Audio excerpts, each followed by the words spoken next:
شما درباره این فکر کردیم که چگونه ما میتونیم که از خانه صاحب درآمد و پول زیاد شویم.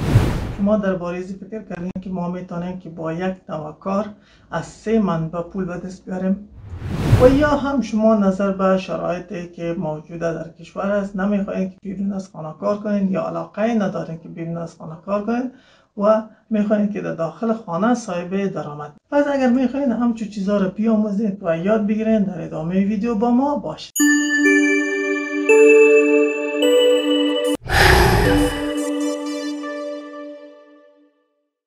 سلام، خسته نباشد. با امیدی که جور من باشد. به چپتر میدیا خوش آمد. دوستای عزیز، شما شاید شنیده باشین یا هم از کسی نظر خواسته باشین که بگوین که ما میخوایم که کاروبار آشپزی را شروع کنیم. اونا اتومات به شما میگه میزنن که شما میخواین که یک رستوران باز کنین، یک کافه داشته باشین. نه دوستای عزیز، نیاز نیست که شما یک رستوران یا کافه داشته باشین. خب دوستای عزیز، شما که اگر میخواین که در داخل خانه صاحب کسب و کار خوب باشید، پس ویدیو را تا انتها با ما ببینید. برای کاروبار آشپزی شما میتونید که با یک وقت غذا یا تهیه یک نوع غذا صاحب 3 رقم درآمد باشید. یکی چه قسم 3 قسم ما میتونیم که درآمد به دست بیاریم، آهسته آهسته در ادامه ویدیو با شما معرفی میشه. خب دوستای عزیز، بسیاری از کسا هستند که علاقه دارند به غذاهای نیم پخته و پخته. کسایی هستند که مسافر می باشند، نمیتونن که به غذای خانگی دسترسی پیدا کنن یا یادشان به خانه خودشان که غذای لذیذ مادر جان برایشان تهیه میکرد.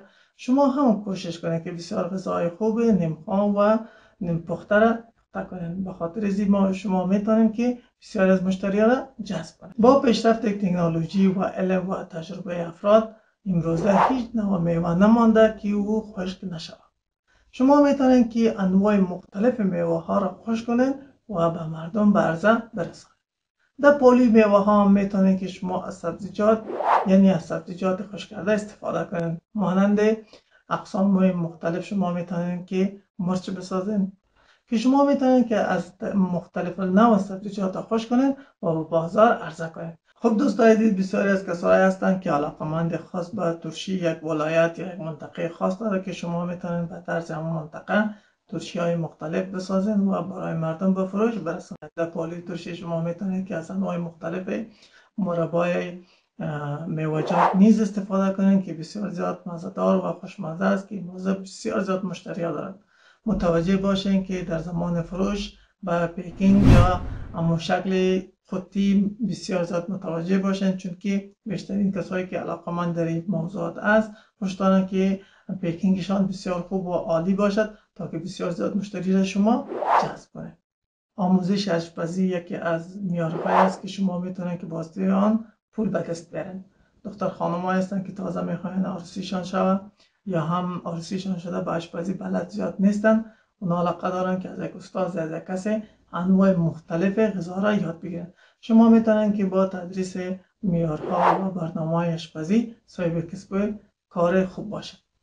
خب دوستای عزیز، قسمی که در اول گفتیم که ما میتونیم که با یک برنامه آشپزی 3 نوع پول به دست بیاریم، یعنی از 3 منبع ما میتونیم که پول به دست بیاریم. اول منبعی است که شما با برنامه با فروش انواع مختلف یاد شده که ما با شما لیست کردیم یادآوری کردیم میتونیم که کسب درآمد کنیم.